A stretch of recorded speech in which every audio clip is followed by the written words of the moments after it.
The bridge of the UHSF Indomitable was quiet. Commander Taeyang Park stood near the main view screen, watching the stars drift by. His ship had been on patrol for 3 weeks now, far from Earth, far from anything interesting. The routine was simple: scan the area, check for problems, move to the next sector. Nothing ever happened out here. Taeyang was tired, not from work, but from the weight of being human in a galaxy that did not want them. 30 years ago, Earth had joined the Galactic Council. 30 years of hoping things would get better. They had not. The other species still called humans dangerous. They said Earth was a death world, too harsh, too violent. They said humans were not civilized enough to be trusted. He looked at the communication reports on his desk. More restrictions. The Council had voted again to limit where human ships could go. They said it was for safety. Taeyang knew better. They were afraid. Afraid of what humans might do. Afraid of people from a world that killed the weak. Lieutenant Minji Han sat at her station monitoring the communication channels. She was young, barely 28, with bright eyes that still held hope. She believed that one day the galaxy would accept humanity. Taeyang wished he could still believe that. "Commander?" Minji said suddenly. "I'm picking up something strange." Taeyang walked over to her station. "What is it?" "A signal, very weak. The computer doesn't recognize the format." She frowned at her screen, adjusting the settings. "It's breaking up badly. Lots of interference. Can you clean it up?" Minji worked quickly, her fingers dancing across the controls. The bridge crew turned to watch. After a few minutes, she shook her head. "This is odd. The signal is broadcasting on frequencies that most galactic equipment doesn't even monitor. Our systems can barely detect it. Why would anyone broadcast on those frequencies?" asked Ensign Jaehyun Cho from the navigation station. He was the youngest on the bridge, fresh from training. "They wouldn't," Minji said slowly, "unless their main systems were damaged. These frequencies are old emergency backups, the kind you use when everything else fails." Taeyang felt his stomach tighten. "A distress call? Maybe. Let me try to decode it." Minji worked for several more minutes. The bridge was silent except for the soft beeping of computers. Finally, she sat back. "Got it. Commander, you need to hear this." She played the signal. It was broken, filled with static, but the words were clear enough. A voice, scared and desperate, speaking in Standard Galactic. "This is Lyrian Colony 7. We are under attack. Environmental systems failing. Casualties high. Please, anyone help us, please." The message repeated, getting weaker each time. "Where are they?" Taeyang asked. Minji checked her readings. 47 light-years from here. It's a small colony on the edge of Council space. How long ago was this sent? 6 hours, 6 hours. Taeyang closed his eyes. 6 hours of people dying while their cry for help drifted through space unheard. He opened his eyes and made a decision. "Contact Earth Command. Tell them what we found." "Yes, sir." The response from Earth came quickly. They had tried to contact the Galactic Council immediately. The answer was predictable and frustrating. The Council needed to file reports. They needed to check jurisdiction. They needed to form a committee to discuss the proper response. It would take time. Days, maybe weeks. "They're going to let them die," Minji said quietly. There was anger in her voice now, replacing the hope. Taeyang stood in the center of the bridge, thinking. The Lyrian colony was in Council space. If he took his ship there without permission, it would cause problems. The Council would say humans were aggressive, that they did not follow rules. They would use it as another reason to push humanity away from the galactic community. But if he did nothing, people would die. Thousands of them. Civilians who had done nothing wrong except trust that the Council would protect them. "Commander?" Captain Doyeon Kim had entered the bridge. He was the leader of the ship's marine teams, a tough man with old scars and hard eyes. "I heard the signal. What are we doing?" Taeyang looked at him. "The Council won't get there in time. So we go. It will cause a diplomatic incident." Doyeon shrugged. "The Council already hates us. At least this way we save some lives." Taeyang looked around the bridge. Every member of his crew was watching him, waiting. He saw determination on their faces. They were ready. They had all grown up hearing that humans were too violent, too dangerous. Maybe it was time to show the galaxy what humans really did with their violence. "Minji, can you get any more information from the signal?" She worked quickly. "Environmental systems are at 20%. Life support failing. The timestamp shows the attack started 8 hours ago. Commander, if we don't hurry..." She did not need to finish. Taeyang knew what she meant. Every minute they waited, more people died. He made his choice. Jaehyun plot a course to the Lyrian colony. Maximum speed. The young ensign's eyes widened. Sir, that's a 4G burn. We'll get there in about 11 hours, but it's going to be rough. The council ships can't handle that kind of acceleration, Minji said. Their crews would pass out. We're not council, Taeyang said. We're from Earth, we can take it. Jaehyun lay in the course. Yes, sir. Doyen, get your Marines ready. We don't know what we're flying into. Already on it. The captain left the bridge quickly. All hands, this is the commander, Taeyang said into the ship-wide communication system. We've received a distress call from a colony under attack. The council won't get there in time. We're going to help. Prepare for high-G acceleration. This is what we trained for. Let's show them what humans can do. The ship's engines roared to life. The Indomitable turned and began to accelerate. The force pushed everyone back in their seats. 4 times Earth's gravity. It was heavy, uncomfortable, but manageable. Humans had evolved in Earth's gravity, had trained in it, had built their ships to handle it. What would kill most galactic species was just another day for a crew from the Death World. Taeyang watched the stars stretch as they accelerated. They were committed now. There was no turning back. In 11 hours they would reach the colony. They would either save lives or they would die trying. Either way, the galaxy would see that humans were not monsters. They were protectors. Minji, keep monitoring that signal. Let me know if anything changes. Yes, sir.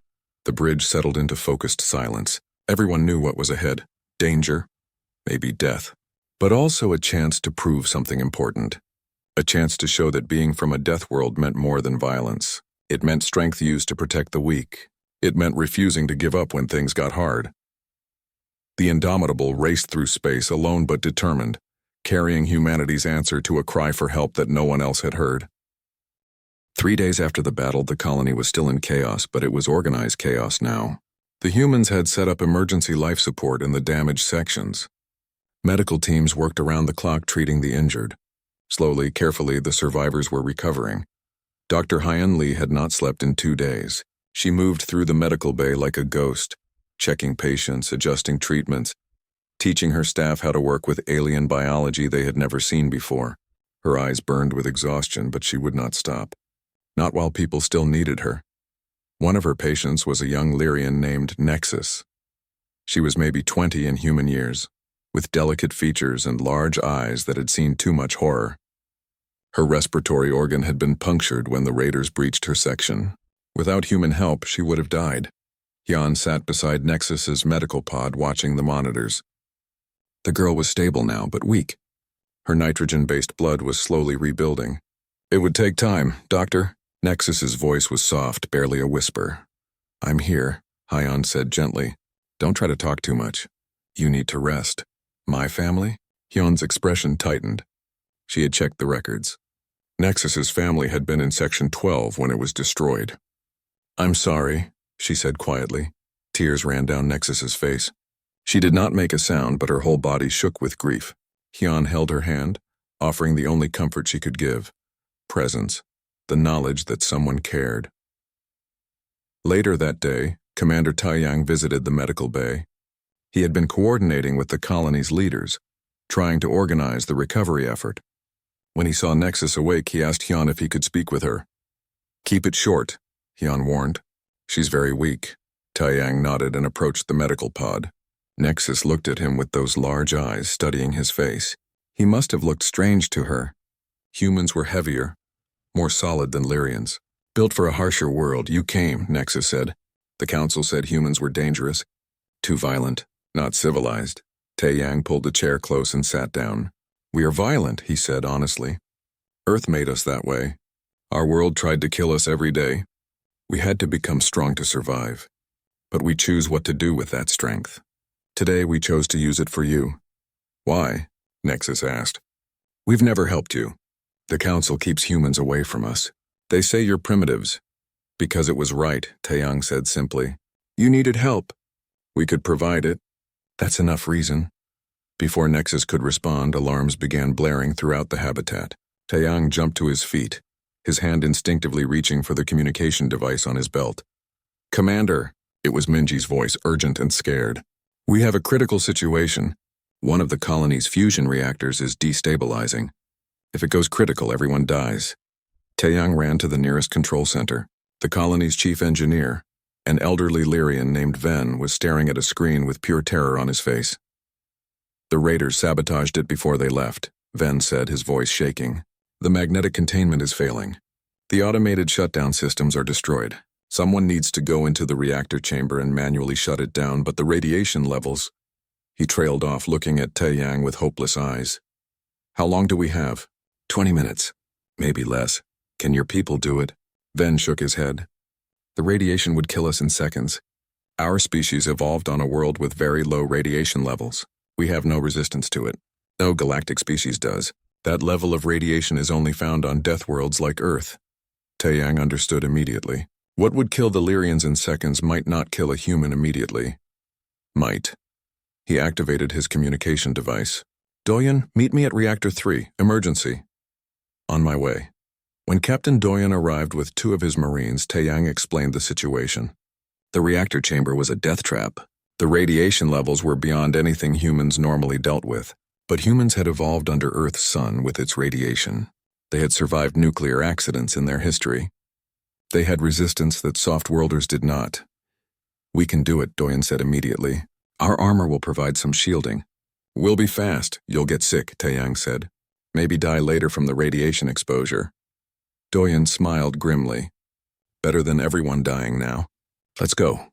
Ven gave them instructions on how to manually shut down the reactor. It was a complex procedure. Normally done by robots in safe conditions. Now it would be done by humans in a radioactive hell. Taeyang, Doyen, and the 2 Marines suited up in the heaviest radiation suits available. They were designed for short exposure during repairs. They were not designed for this. But they were the best option available.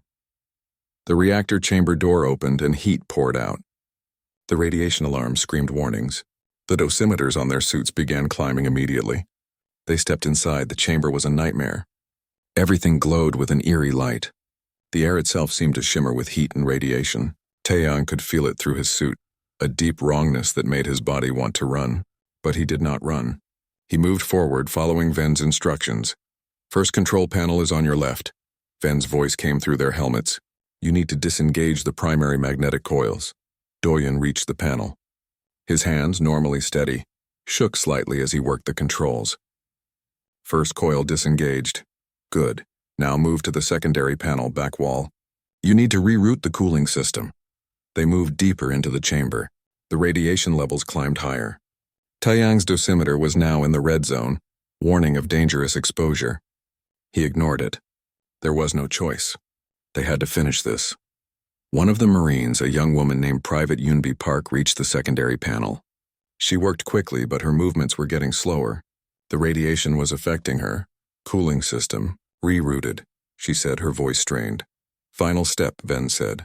Central control column. You need to manually release the fuel rods. Taeyang moved to the central column. It was in the worst part of the chamber, where the radiation was strongest. His entire body felt heavy, sick. But he reached the controls and began the release procedure. Time seemed to stretch. Each second felt like an hour. His hands moved across the controls, following Ven's instructions exactly. One wrong move and the reactor would go critical immediately. Last rod. Releasing now, Taeyang said. He pulled the final control. There was a deep sound, a feeling more than a noise, as the reactor began its emergency shutdown. It's working, Ven shouted. The containment is stabilizing. Get out of there, quickly! The 4 humans stumbled out of the reactor chamber. As soon as the door closed behind them, Doyun collapsed. Yunbi fell next. Taeyang and the other Marine managed to stay on their feet, but barely. Medical teams rushed in. Dr. Hyan took one look at their dosimeter readings and her face went pale. Get them to isolation, she ordered. Start radiation treatment immediately. Later, when Taeyang woke up in a medical bed, Hyun was sitting beside him. You absorbed enough radiation to kill most species 10 times over, she said quietly. You're going to be very sick for a while. But you'll live. The others? Alive, sick but alive. You saved everyone, Taeyang, again. News of what happened spread through the colony quickly. The survivors could not believe it. The humans had walked into radiation that would have killed any Lyrian instantly. They had survived and succeeded. The primitives from the Death World had done something no civilized species could do. Ambassador Velix, a Quellan diplomat who had arrived to investigate the human involvement, watched humans work in the colony. He saw them hauling debris with their bare hands, lifting weights that would require Lyrian machinery. He saw them work 30-hour shifts without complaint. He saw them risk their lives over and over for people they had never met. His views about humans began to change. Perhaps the Council was wrong. Perhaps these Deathworlders were not the threat everyone believed them to be. The Galactic Council chamber was filled with tension. Representatives from hundreds of species gathered to discuss the human problem. On the massive central screen, footage played showing the battle at Lyrian Colony 7. Human ships moving in ways that should not be possible. Human marines fighting with terrifying efficiency. Humans walking through deadly radiation as if it were nothing. Counselor Thessa, a Torvian with elegant fins and cold eyes, stood at the speaker's platform. Her voice carried across the chamber with practiced authority. The humans violated council space without permission. They engaged in military action against another species. They have proven exactly what we always feared. They are dangerous, aggressive, and cannot be controlled. Murmurs of agreement rippled through the chamber. Many council members had always believed humans were a threat. This seemed to prove it. I propose stronger restrictions, Thessa continued. Confine humanity to their home system. Limit their military capabilities. Impose trade sanctions until they learn to follow council protocols. More agreement. The vote seemed certain to pass. Then a new voice spoke up. I request permission to speak. It was Ambassador Velix. The Quellan diplomat moved to the platform. His insectoid features unreadable to most species, but those who knew him could see his determination. The council recognizes Ambassador Velix, the chamber leader announced. Velix looked around the chamber. I was sent to Lyrian Colony 7 to document human violations of council protocol. I expected to find evidence of aggression and lawlessness. What I found instead was something this council needs to see clearly. He gestured and new footage appeared on the screen. Not battle footage this time, but images of the aftermath. Human medics treating Lyrian wounded. Human marines carefully carrying injured civilians. Humans working themselves to exhaustion to save lives. The humans came because we failed, Velix said quietly. Lyrian Colony 7 sent a distress call. We received it 7 hours before the humans did, but we could not decode it. Our sophisticated equipment, designed for perfect conditions, failed when the signal was damaged. The humans, with their crude technology built for their harsh world, heard the call clearly. Silence fell over the chamber. By the time we would have mounted a rescue operation, every colonist would have been dead. The humans saved them because they could move faster than our protocols allow, because their technology works in conditions ours fails in, because they were willing to risk everything for people they had never met. Thessa's voice cut through. They are still dangerous. You cannot deny that. No, I cannot, Velix agreed. They are dangerous. But dangerous to whom? They use their violence against raiders who prey on the weak. They use their strength to protect civilians. They risked their lives in radiation that would kill us instantly. Is that the behavior of monsters? Or is it the behavior of protectors? Another council member stood. But if they can defeat raiders so easily, what stops them from becoming raiders themselves? Nothing stops them, Velix said bluntly. Nothing except their choice. And they have chosen repeatedly to help rather than harm. The chamber erupted in debate. Some agreed with Velix, others supported Thessa. The council was fracturing along old fault lines. Then a new voice spoke. Small, young, speaking through a translator. Nexus had entered the chamber, supported by 2 helpers. She was still weak from her injuries, but she had insisted on coming. I am Nexus of Lyrian Colony 7, she said. I speak for those who survived because of the humans. The chamber fell silent. Everyone watched as the fragile young Lyrian made her way to the platform. We sent our distress call using the oldest emergency system we had, Nexus said. The one our ancestors installed when they first built the colony. We thought someone would hear. We thought the council would protect us, but no one came. No one except the humans. Her voice grew stronger as she continued. They fought for us. They bled for us. They walked through radiation that would have killed us instantly, just to save our reactor. One of their doctors worked for 2 days without sleep treating our wounded. Their commander sat beside my bed and told me they came because it was right. Tears ran down her face, but she did not stop. You call them primitive. You call them violent. You call them dangerous. Maybe they are all those things. But they are also the only reason I am alive. They are the only reason any of us are alive. She looked directly at Thessa. You want to punish them for saving us? You want to restrict them for being able to do what you could not? Your sophisticated systems failed. Your peaceful protocols left us to die. The humans, with their crude technology and violent nature, saved us. Nexus turned to address the entire chamber. I watched my family die. I watched my world burn. And then I watched humans risk everything to save strangers. If that is what it means to be a Deathworlder, then maybe the galaxy needs more of them. She stepped down from the platform, exhausted by the effort. The chamber remained silent for a long moment. Then slowly some council members began to nod. Not all of them, but enough. The debate continued for 3 more days. Lieutenant Minji Han was brought in to explain the technical differences between human and galactic communication systems. She showed with clear data how human equipment could detect signals that council systems missed, how human redundancy, considered wasteful by galactic standards, meant their technology kept working when elegant systems failed. We over-engineer everything, Minji explained to the council, not because we don't know better, but because Earth taught us that nothing ever goes perfectly. Our equipment is built for worst-case scenarios. Yours is built for ideal conditions. That's why we heard the call and you didn't. The vote, when it finally came, was closer than anyone expected. The council could not agree on full acceptance of humanity.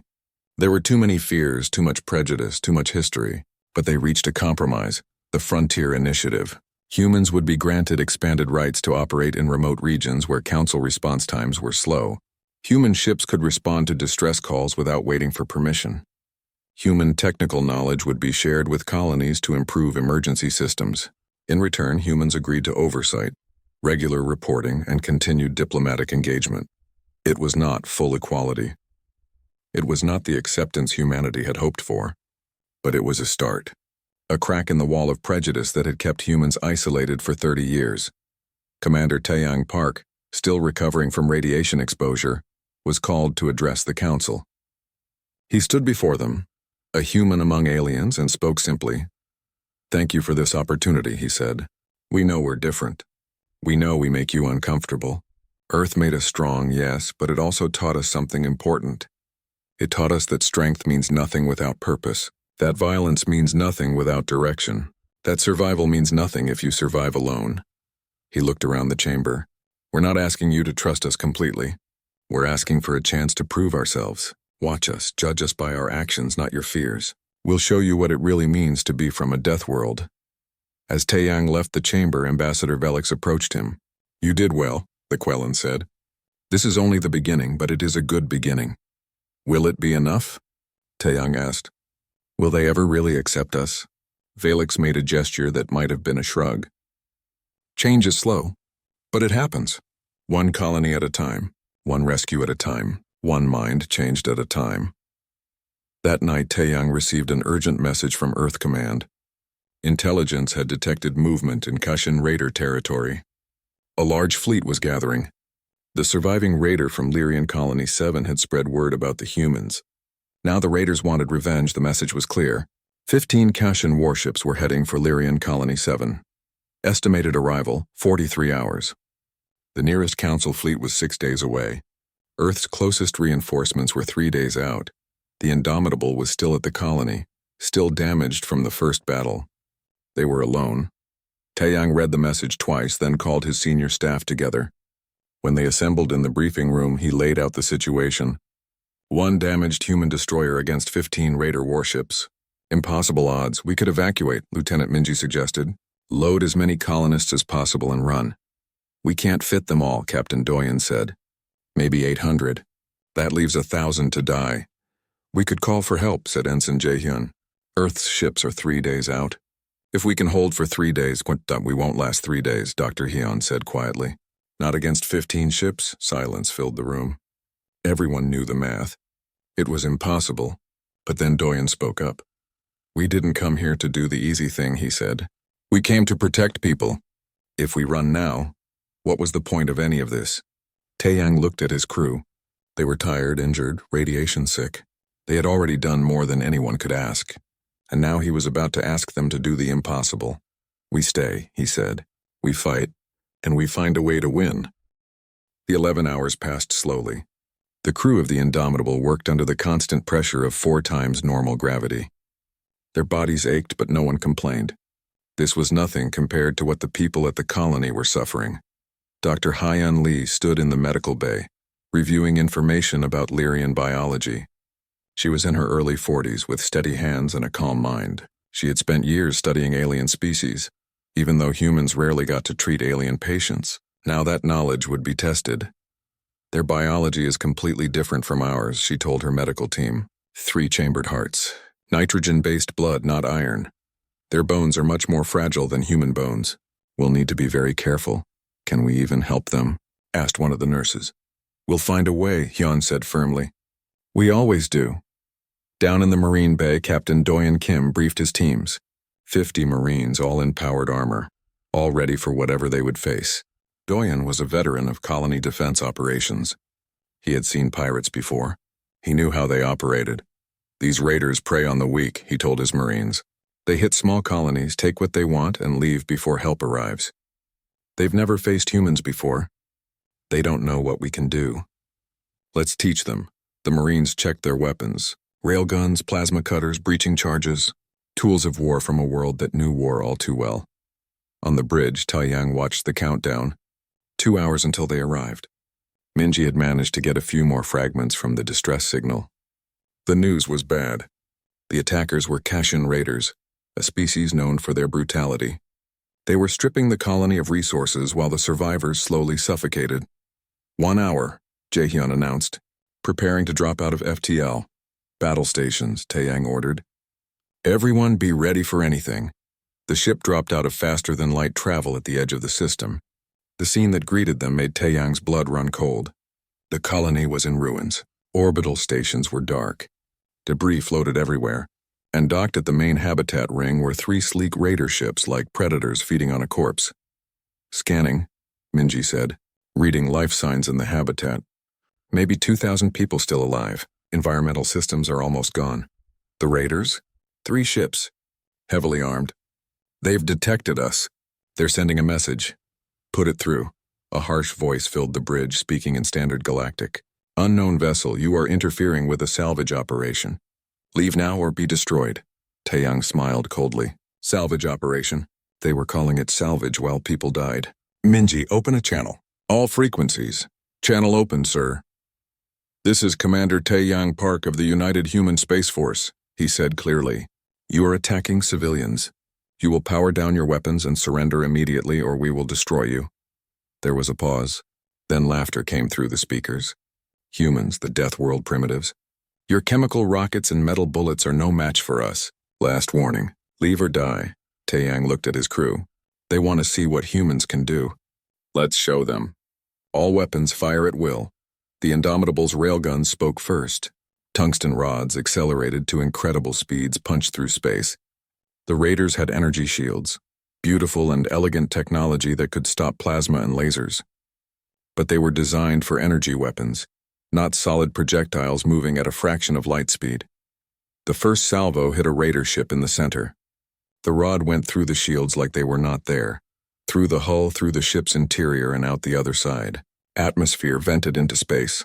The ship went dark. 1 down, Minji reported. "The other 2 are breaking formation." "They're not used to fighting something that shoots back," Taeyang said. "Jaehyun, bring us in close. I want to give Doyen's Marines a clear boarding path." "Yes, sir." Executing attack pattern Delta. The Indomitable moved in a way that no council ship could match. A brutal deceleration burn that would have knocked out any soft-worlder crew, positioning them below the raiders' weapons arc.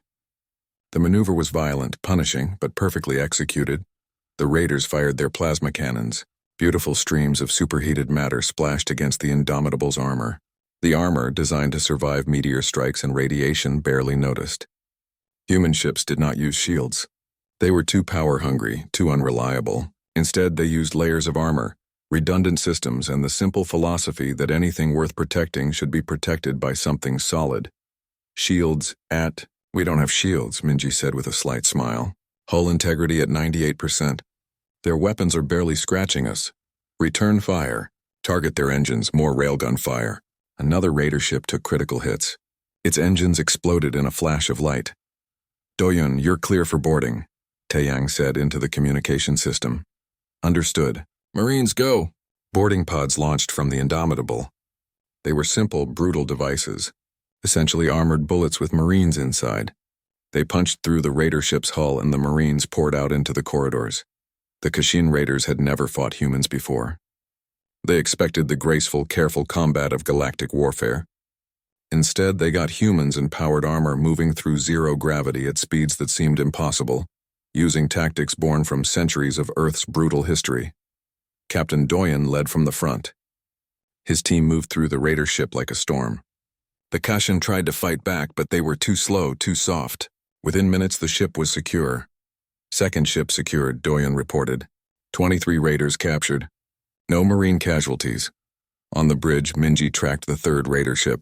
Commander, the last ship is running. They're trying to jump to FTL. Taeyang considered pursuing them, but the colony was the priority. Let them go. Focus on the habitat. How many survivors? Reading 1,847 life signs. Many are weak. Environmental systems are at critical failure. Get me a channel to the colony. Minji worked quickly. Channel open. Lyrian Colony 7, this is Commander Park of the human ship Indomitable. The raiders have been neutralized. We're coming to help. Hold on just a little longer. A weak voice came back. Human, you're really human. They said. The council said humans were dangerous. We are dangerous, Taeyang said honestly. But right now we're dangerous to the people who hurt you. We're here to help. We're docking now.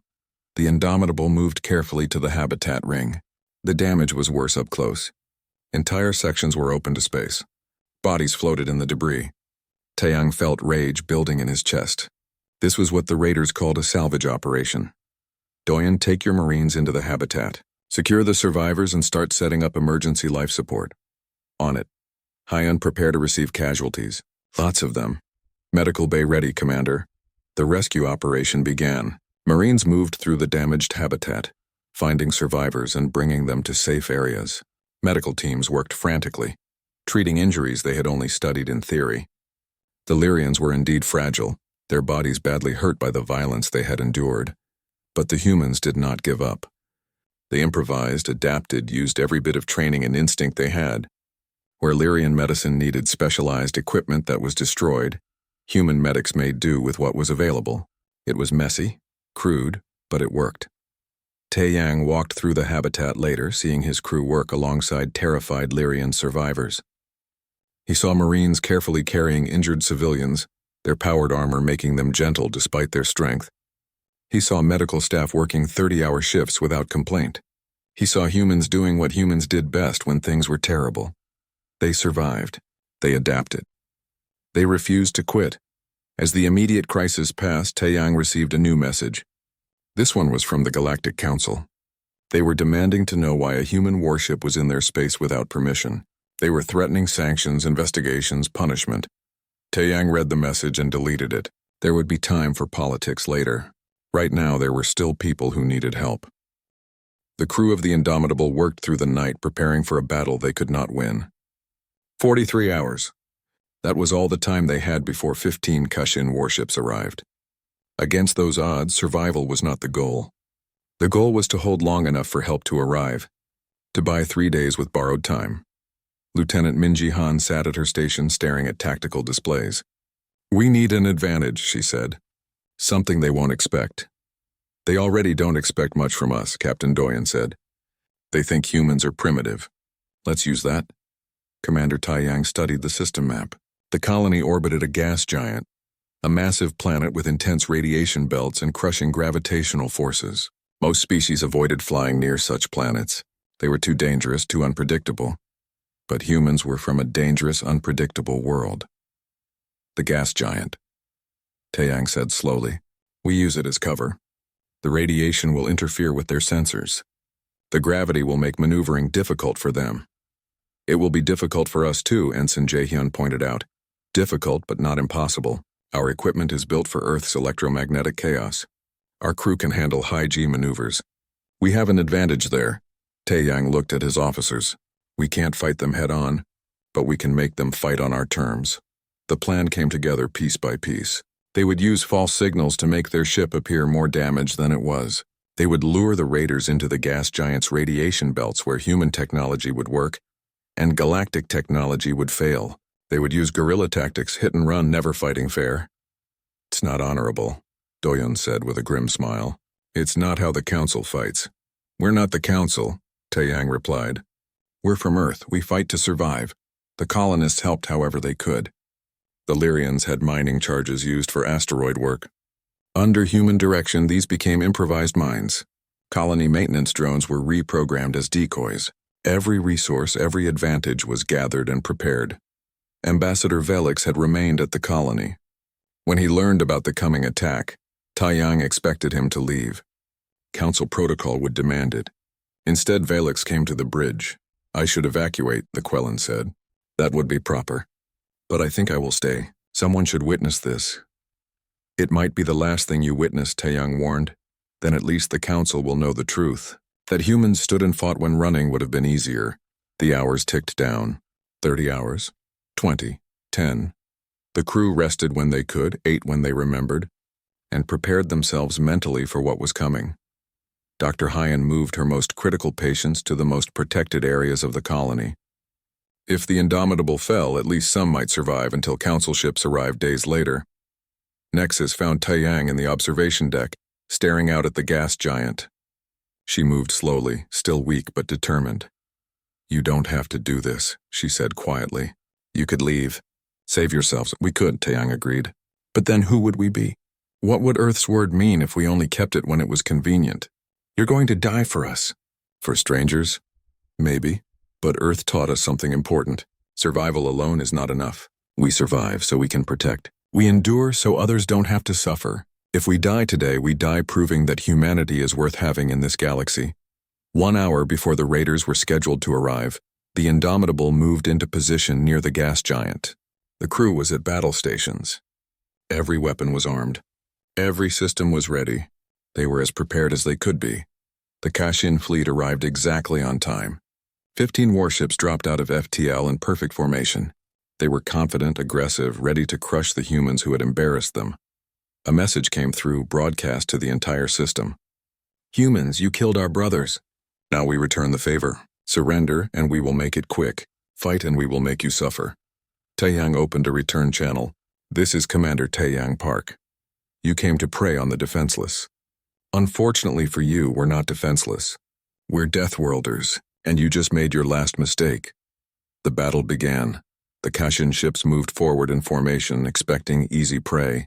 They flew directly into the first trap. Hidden mining charges, placed in carefully calculated positions, detonated as the raiders passed. 3 ships took immediate damage. Not enough to destroy them, but enough to break their perfect formation. They're scattering, Minji reported. Exactly as predicted. Jaehyun, take us into the radiation belt. Full speed, the Indomitable dove toward the gas giant. The radiation levels climbed rapidly. The raiders followed, confident in their superior numbers. Then their sensors began failing. The radiation that was merely uncomfortable for human equipment was catastrophic for the raiders' more sophisticated systems. They're blind, Minji said.